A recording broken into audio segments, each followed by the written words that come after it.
Hey everybody, it's Erik, co-founder, partner of Village Global, a network-driven venture firm. And this is Venture Stories, a podcast covering topics relating to tech and business with world-leading experts.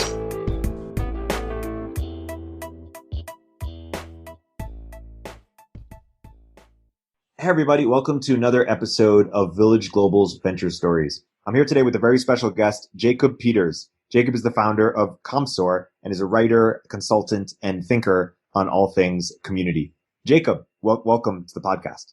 Thanks, Erik. Super stoked to be here. So, Jacob, by way of introduction, why don't you sort of give a background of your career leading up to Commsor, then we'll get into what Commsor is, and really just touch on sort of the thread of that ties your different projects together. What are sort of the threads that you've kept on pulling? Yeah, so I think my career kind of started at building community at an unlikely place, and that was a big bank on Wall Street. So I started out working as a data scientist at JP Morgan, and we kind of had a small internal community of data scientists at the bank. It was very much like a burgeoning function within the business, but I quickly realized that I wanted something more. I wanted to find ways to sharpen my data science skill set outside of just work, collaborating with my coworkers. So that kind of made me realize that there was this need for folks in the data science world, outside of JP to come together, to collaborate, to upskill. People that were trying to break into the field wanted to find jobs. So that ended up leading to me starting a community, which eventually became one of, if not the biggest community of data science professionals in New York City. And that was originally just me getting together with a few different coworkers at JP, other friends that worked at different firms in data science world, meeting up in coffee shops on weeknights, reading the latest, AI white paper. Next thing I know, boom, it's 8,000 people. And I'm in kind of this accidental position of community leadership and authority. And it was while running that community that I realized, there weren't really any great tools for community builders outside of kind of, a lot of platforms like Slack and Meetup. And there was just some missing threads there.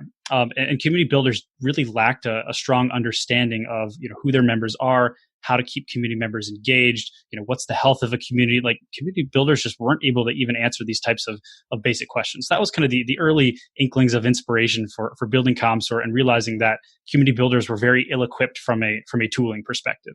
And let's zoom out on just some principles of community. What makes a great community to you, or how do you sort of define it? How do you differentiate between communities and networks? Why don't you sort of just expound a little bit on some of your theories of community?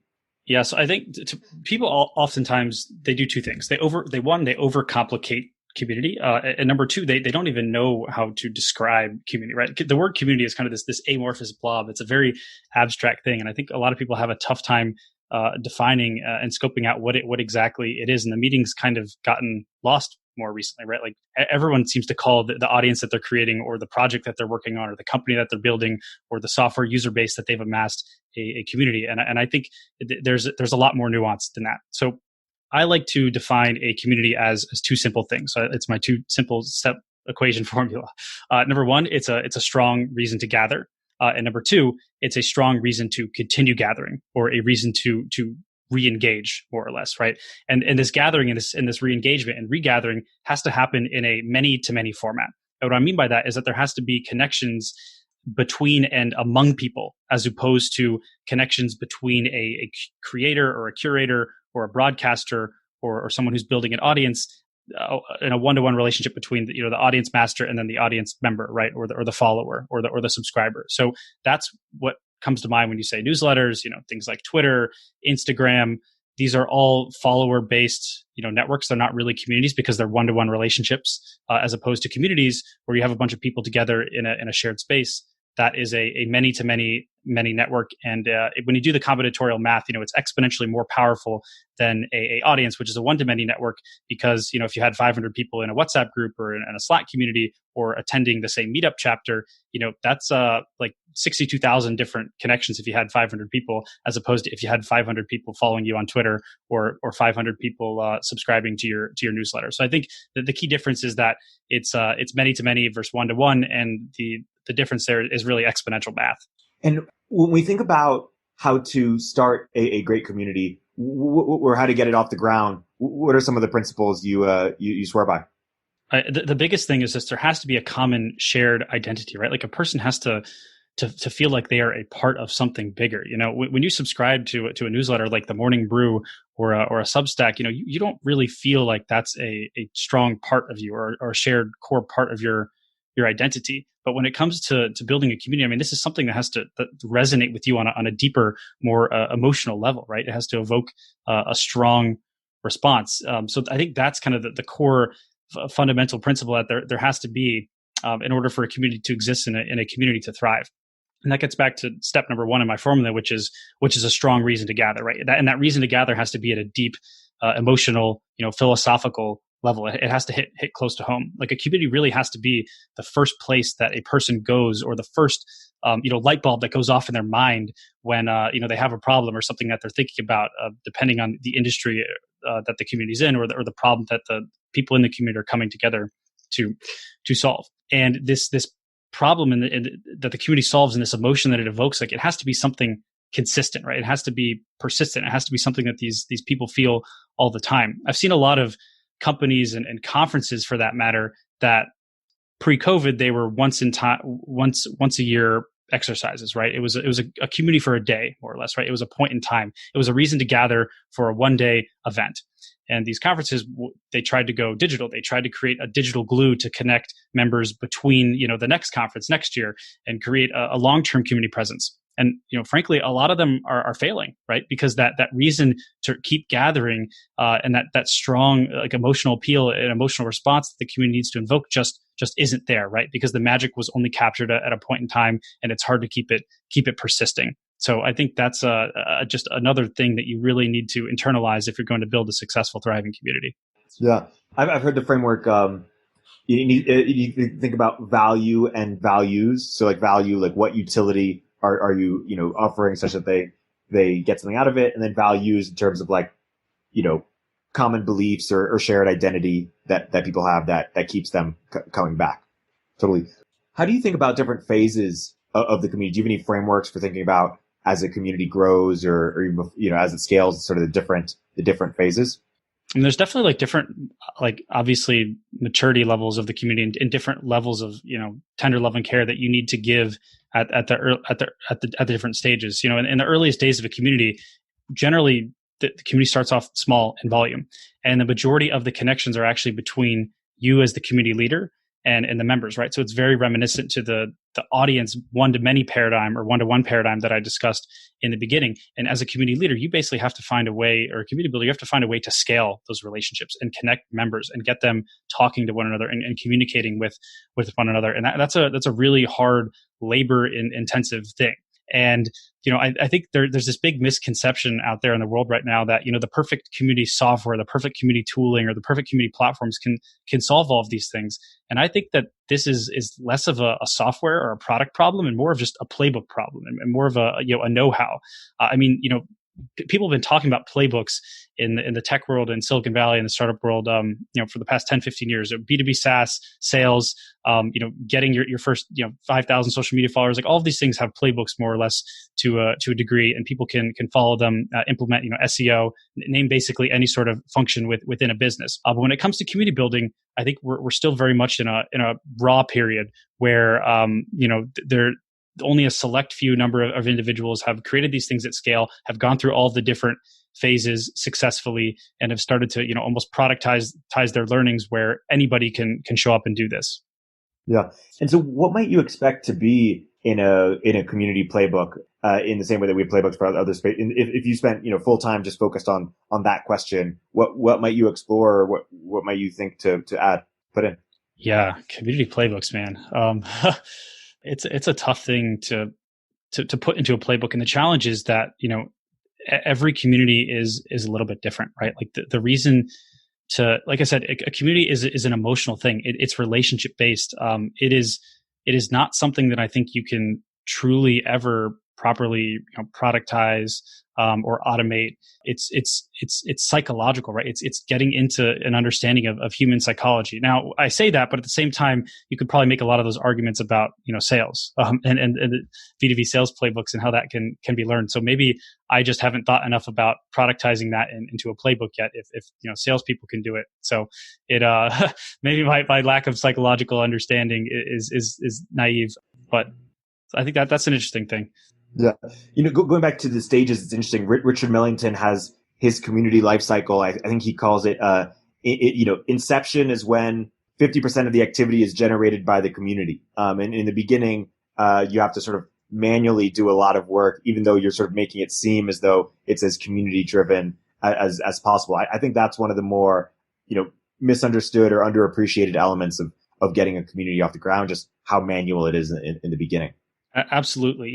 In software, there's this whole concept of like time to value, right? Where a customer has to, if they're going to continue paying or get past the free trial, put their credit card in or not churn, if they're more of an enterprise customer in a long-term play, you want that time to value between sign up and onboarding and feeling the value and like understanding the problem, that's being solved by the software and having that, oh crap moment, like, wow, this has now made my life 10x easier.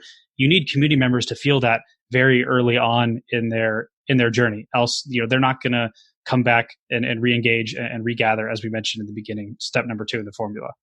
And another one of his stages, the end stage, is mitosis, when the community begins to split into smaller subgroups or in separate communities entirely. I think that's an interesting. We're seeing that a little bit with On Deck as we sort of grown the On Deck Founder Fellowship, and there are lots of channels within On Deck Founder Fellowship, but also we're starting into adjacent verticals as well. That's just one among many examples. Yeah, and the other thing there, once a community gets much more and more mature, is there can almost be like a reverse network effect, where the larger the community gets, the less valuable it is to each incremental member, because there's just more noise, and it takes more time to find signal in the noise if there's a lot of conversation.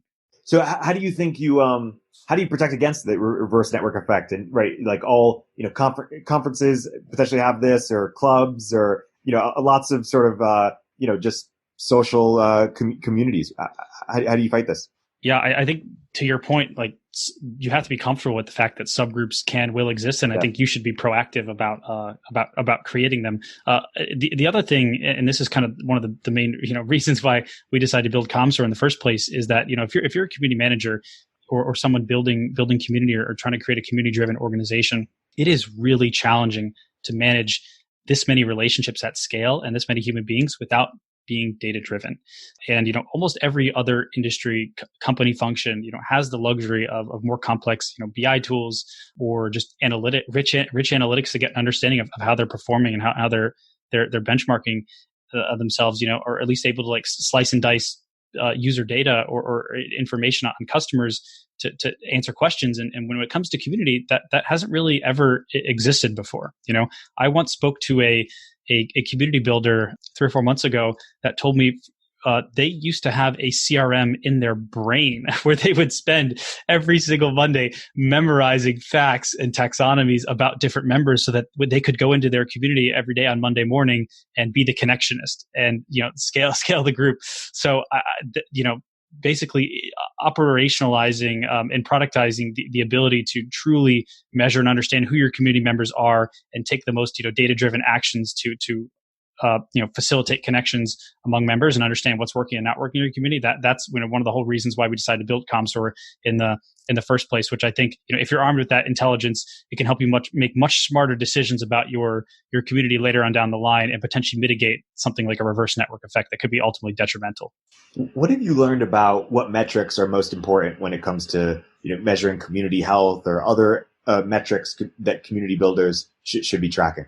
Yeah, it truly does depend on the objective of the community. And primarily, we've been working majority with companies in the B2B space thus far. And, frankly, these types of organizations have never truly tracked community metrics beyond, I'd say, more superficial things like the number of members that are in the community, maybe if they're more sophisticated, the percent that are engaged. But the missing link there is tying community back to business objectives, or getting a window into how community is impacting the bottom line in the business. So in B2B world, for example, it would be great if community teams or people that are building communities, whether it's customers or non-customers or prospects or developers, if it's more of an API focused tool, be able to understand things like, how is community membership correlated with retention on our software product, right? Or are there, community qualified leads, or people that work at different companies that are not in our sales pipeline today that we could potentially, sell into or begin a sales relationship with, and leverage the fact that they've been community nurtured in order to close close a deal. So, number of community qualified leads, or something like the number of community influence sales. And attribution is always messy, but if you can start to tell the story, if you're a larger company that's investing a lot in community, that, hey, XYZ person joined the community on this date, and then 2 months later, their company became a customer, and we know that community is the sole way that they were nurtured. They didn't have any other marketing touch points. Therefore, we can say that this sale was more or less attributed by the community, or at the very least influenced by it. And those are powerful stories that many CMOs and community team leads and customer success managers are just unable to tell today. I think those are some of the ways you can start to think about community metrics from a B2B standpoint. That's what I have most experience in. Let's go deeper in B2B in companies and how they should be thinking about community. What sort of do they underappreciate or not get, or what is sort of the common advice you end up giving? Yeah, the common advice here's the thing: we're so early days in this.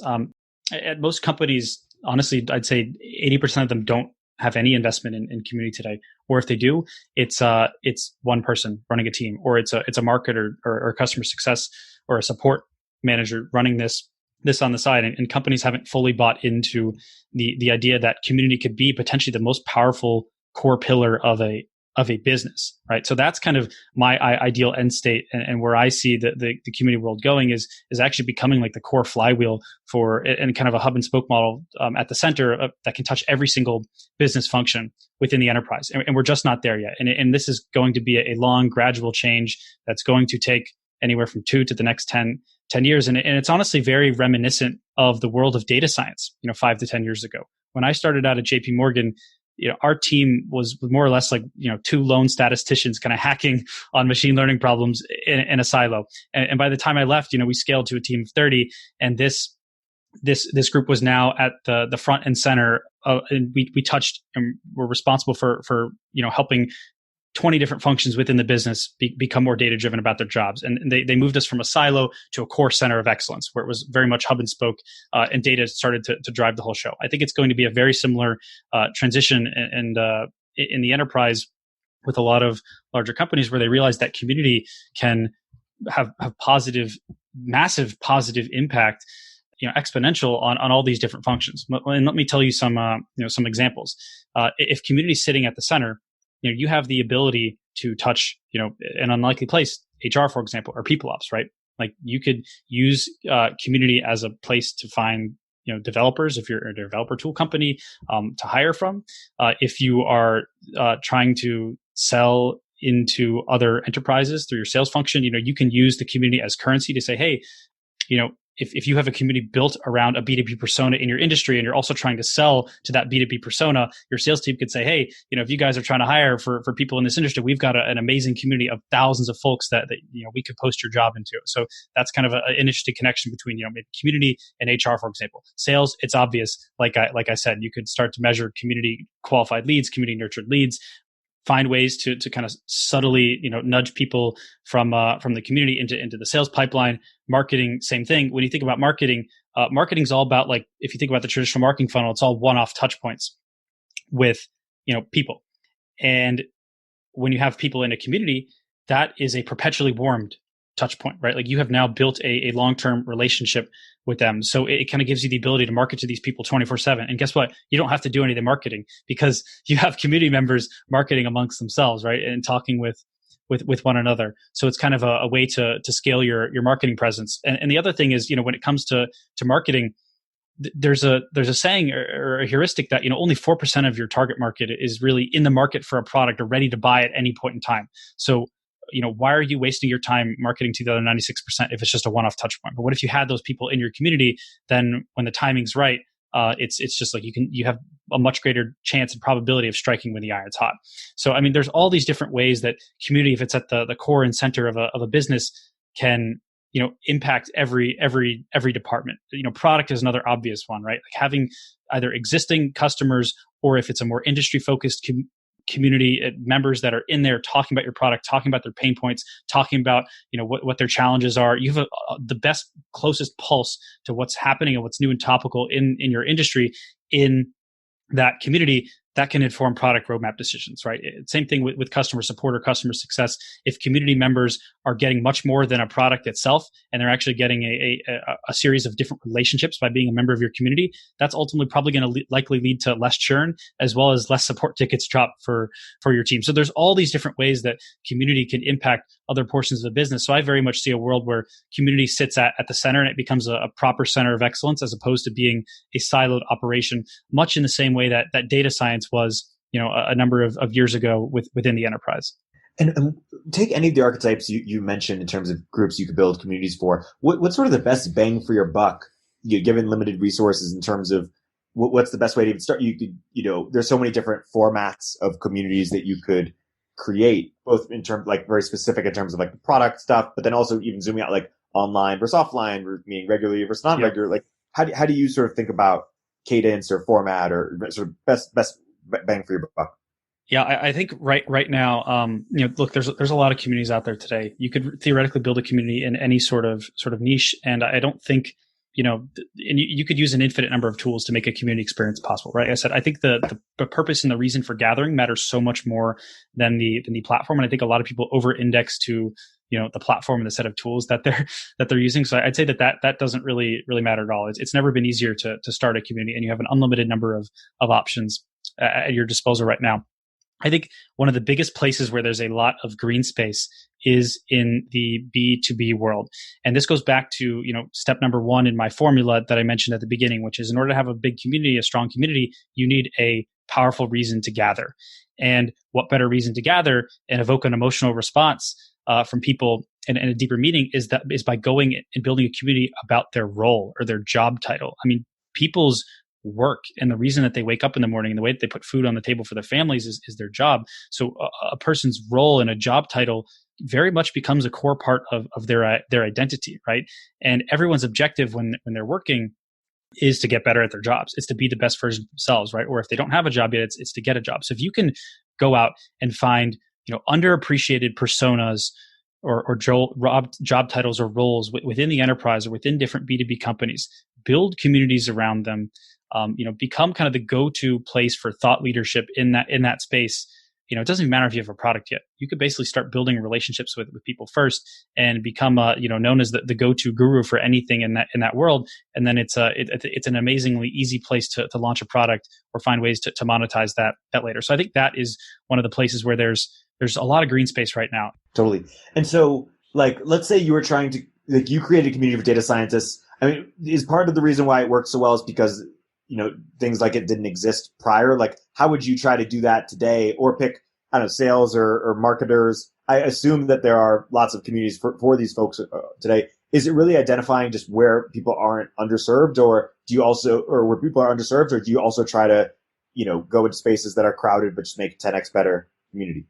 I think you could do both. And we're going to see the 10x better part happen very soon, because this green space, arbitrages in the market don't last for long. And I see this as very much an arbitrage right now. Like, there's a strong reason to gather and there's demand, but nobody's done it yet. This is why I had such not an easy time, but why we grew so quickly when I was building my data science community in New York, because, there was an arbitrage opportunity between, the desired state of people to gather and learn more about data science and the current lack of data science communities in the city. So, we're going to see that arbitrage and that gap close very, very quickly, and more communities are going to be built, especially as we talked about, the playbooks are going to get better. They're going to get more refined.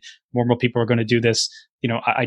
There's courses now to launch communities. I mean, we launched a community for community builders, which is very meta, and it's growing exponentially. So there's going to be no shortage of resources and no slowdown of communities being built. So that the playbook for the next few years is going to be, how do you make communities 10x better? And there's going to be a new standard set for communities, and only the best communities are gonna survive, right? Because, like we talked about, it's very high friction to get somebody to join a community, right? It's a high level of time commitment, and it's challenging to get them to keep coming back for more. But it's pretty easy to get people to follow you on social media. It's pretty easy to get people to subscribe to a newsletter, but it's challenging because communities ask a lot out of people in order to have them be successful. So experiences are going to have to be 10x better.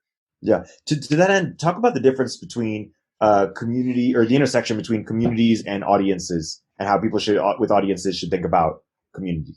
Yeah, so I'll give a personal anecdote as to how we converted an audience to a community at Commsor. So when we were in the early days of building the product, we started a newsletter for community builders, and this was a, classic audience play. And we took a very MVP approach. We were like, there's a lot of community building resources out there, but no good curation of them. So we're going to send out a simple one page Substack newsletter with the top 5 tweets from community world every week and the top 5 blog posts. And we were able to growth hack that thing to a few thousand people pretty fast. Now we then were pretty methodical about introducing a slow drip of many to many experiences into that newsletter. So we would host virtual Zoom events, virtual happy hours on different virtual gathering platforms. And that was kind of our first, experiment going from audience and one-to-one to many, and giving people the ability to gather and re-engage with one another. And we actually used the notes that we took and sound bites and snippets from the conversations in those happy hours and included them in the next newsletter to build up a sense of FOMO that like, oh wow, if I'm not attending this thing, like I'm clearly missing out because now this is the featured content of the week in my newsletter. And from there, it just became, this flywheel. Next thing we know, we launch a Slack community. It gets to a few thousand members. We host like one of the community industry's biggest virtual conferences. And the funny thing is we plan to host that virtual conference pre-COVID. So we were one of the first customers of Hopin, which has now grown exponentially these past few months. So those were some of the things that we did in the early days to kind of hack our way from audience to community. And and like I said, one-to-one to many experiences. And I think this is an eventuality that a lot of audiences are going to have to, or are going to come to, right? And it's something that they're going to do in order to stay competitive. I mean, the best audiences that are just amazing and kick ass at what they do, they're going to be fine, maintaining just an audience. But in a world where content is unlimited and time is limited, there's going to be too many options for people, too much distraction. So how do you find a way to connect with people on a deeper level and move beyond your audience? That's obviously build a community, right? So I think more and more audiences are going to realize that they're going to need to introduce community experiences, and those communities are going to need to be 10x better than than other communities that people are in, or else they're not going to get folks to engage. And that kind of leads me to my point as to where I think community is going to go. I think that, most the end, like people often ask me, what is the end state for a community? I think the end state for community is honestly like a new age, full stack, vertically integrated media business. I know a guy that started a Slack community. It's called Product Marketing Alliance a year and a half ago. It was just 500 people. It was 500 product marketers. Now he's got a podcast, newsletter, blog, Slack community, courses, certifications, virtual meetups in every major city in the world. I mean, this thing has ballooned to tens of thousands, if not hundreds of thousands of people, millions of dollars in revenue. And it's properly a full stack media company. And it all started from a simple newsletter and a community. And, there's countless other examples of this. And the other question is, how do you monetize one of these new age media companies? Because traditionally the media model was, get tens of millions of eyeballs, monetized through value extraction, which is advertising, and it's all algorithmic, programmatic. There's no control by the human beings, and there's just been a big rejection of that model, and it only really works at scale. So I think community monetization is the next frontier with these new age, full stack, vertically integrated community, multimedia businesses and multi-channel media businesses. Let's take a little bit into, you're also investing in companies that are enabling community. What do you think? What is sort of your thesis or your request for startups, or in terms of the white space for building these companies and tools? I think the biggest thing is, managing and building a community is so multifaceted. Like, it is a complex operation. And I see so many startups building in this space, especially in the pick and shovel type plays, right? Where they're building platforms or infrastructure for community builders, or making it easy for people to build communities. I see everyone taking the one size fits all approach, in the sense that, they want to create the perfect full stack solution so that your community can live in a box with 4 walls. And I think that is the absolute wrong way to do it. In my mind, community is kind of like a decentralized web. It's a bunch of different channels and touch points and ways in which you can engage with members.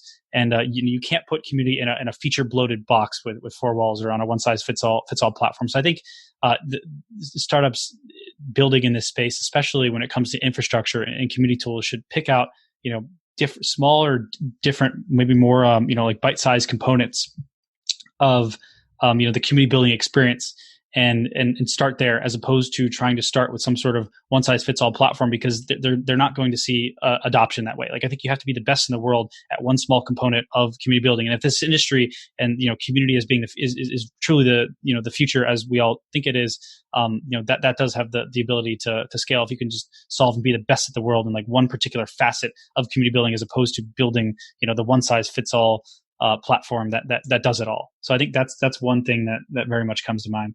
Yeah. And what are some examples of even just different elements of community building that require their own, tools, or just to make it visual for some people? Yeah. So one is like, creating intimate, like, digital experiences for people via video chat. I mean, there's a number of players building in this space, one of which is called Icebreaker. It's kind of like Zoom breakout rooms, but on steroids, with like a much better UX, where you get randomly paired with a bunch of different individuals from wherever the pool is that you're going in. I mean, lunch clubs kind of going in this direction, where they can connect you with random folks within your community now, as opposed to just in a broader, geographic region that you're a part of. There's 4 or 5 other startups playing in this space. So I think, like one example could just be, like I said, ways to like engineer serendipity and digital connection among members. Totally. Are there people or companies that you talk to that you recommend not to have a community for whatever reason, that it would be, that they're not the type of company, or they're not ready to do the type of investment, or who shouldn't be building a community? That's a good one. Cause yeah, definitely not everybody should be building a community. I think it goes back to like what I said earlier, right? Like, there just really has to be that strong fundamental reason for people to gather, and you have to connect with folks on a deep emotional level and become a part of their identity. And I don't think every company is more or less, in a position to do that, just by the nature of what they're building. I don't know if I could think of any tactical examples. I think other places is like, where there's actually like a almost like a disincentive to share information, right? Like, the whole purpose of a community is to like democratize information, get people talking, get people connected. But if you think about certain industries, like, legal, for example, right, where, you're really not allowed to talk about your clients or different things, and, or in different industries where, it's competitive to share notes and share strategies. Like, there's almost like a disincentive for gathering in such a manner like that, whether it's competitive dynamics or regulation. So that's something that I've been thinking a little bit about. Totally. What about how do you know when you're ready to scale, or how do you make sure that you don't scale too fast? And any frameworks for thinking about that? Yeah, the biggest thing is that, the right 10 members are much better than the wrong 1,000 members. I mean, it really does, the cultural tone that you set with a small core group of evangelists in the early days, set the tone for the entirety of the community's longevity and all of its throughout the life of its existence. So I think that just the initial people and the initial people that you have in your corner in those first early days makes all the difference. Is there anything we didn't get to that you think might be helpful to double click on or address? I think one of the biggest things is like community as like acquisition in the B2B space, right? Like building a community first before product. I mean, that's something that we did exceptionally well at Commsor. It's something that I'm seeing dozens, if not hundreds of B2B community company startups doing right now. And that's essentially, like I said, finding that like underserved audience or role or job title within the enterprise, building a community around them, and using it as more or less like a go-to-market strategy. It's never been easier to start a software company. Like, it's the founder skill set is getting not commoditized, right? You still need to be brilliant in so many different domains, but it's never been easier to start a company. It's never been easier to copy what someone else is doing from a software perspective. But distribution is now the differentiator. And I think companies that can adequately build a large community and a large following in a space have distribution more or less built in, and it's kind of customer acquisition cost for free, right? Like, it's a race to the bottom right now with customer acquisition and paid media, Facebook ads, social. But what if I told you that you could basically acquire all of your customers for free, and they'd be 100% inbound. I mean, that's more or less like the story that we had at Commsor. We never sent a cold email, and we never spent a dime on marketing, yet we had people banging down our door to learn more about our product, build our product, because we were able to put together this amazing network of like-minded folks, resources for people, and honestly just build a trusted relationship with members first, and ask for absolutely nothing in return, and never be overtly salesy about the product or what we were building in the background. So I do see this as the one of the most powerful go-to-market strategies for any B2B company in the future, especially in a world where software building is becoming more and more commoditized. Say more about what you did exactly. Like, how did you build that community? What did they do together? Share more about that experience. Yeah, I mean, it was a combination of things. Like I said, we started with the newsletter and the audience, moved to very intentional virtual events, eventually scaled that into a proper many-to-many experience that lasted 24/7 in the form of a Slack community. And we very much took the view that community is not a single channel, right? A community is not your Slack. A community is not your subscribers on your newsletter, people that are attending your virtual events. Like, a community is a combination of all of these different channels and ways in which you can create value for people. And we did a good job of packaging all of that into one brand. And I think the other unique thing that we did differently with our community as compared to most is we almost treated it like a product in a sense, right?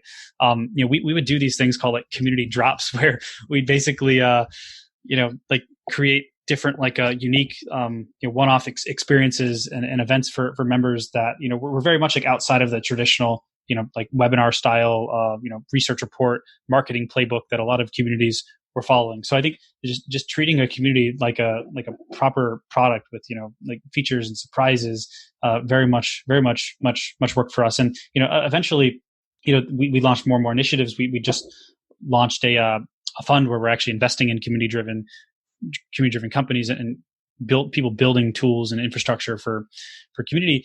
And that initiative was born out of a channel that we had in our Slack, which was all about community software and community tools. And we basically realized that we kind of had preferential deal flow and access to founders that were in the very early stages of building prototypes in the space, looking for feedback from other community builders, as well as tools that were being used live out there in the wild by community managers and community builders at different companies. And we kind of had a rare window into what was happening in the reception, and basically what might make for good investment opportunities. So that was kind of the nexus behind building a fund to, like I said, add value to the community, as well as kind of ethically and tactfully capture value from the network that we created. It's interesting because CMX was a community that existed before yours, right? So you had to make something either 10x better or just sufficiently different such that it wouldn't be derivative or duplicative.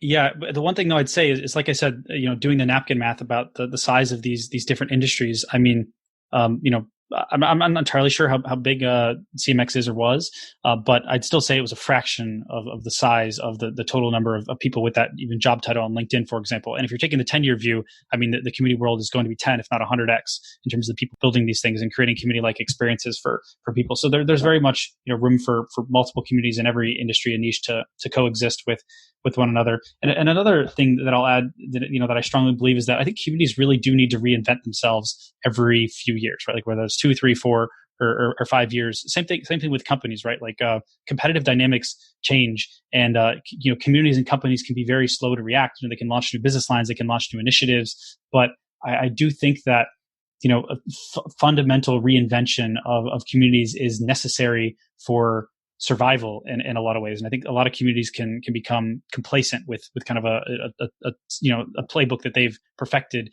and a certain standardized way of doing things. I think that's a great place to wrap. For people who want to go deeper on your work, but also just community at large, community building, where might you point them? Shoot me a DM on Twitter. I'm always happy to chat. You can find me at Twitter. It's at @J_CUB. That's JCUB _. Awesome. And they can check out Commsor at Commsor.com, COMMSOR.com. And we also have Community Club, which is community.club. So that's an easy domain for you to remember. Awesome. Jacob, thank you so much for coming on the podcast. It's been a great episode. Erik, I had so much fun. Thanks for having me.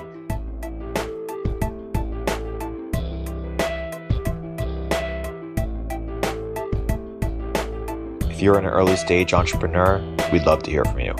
Check us out at villageglobal.vc.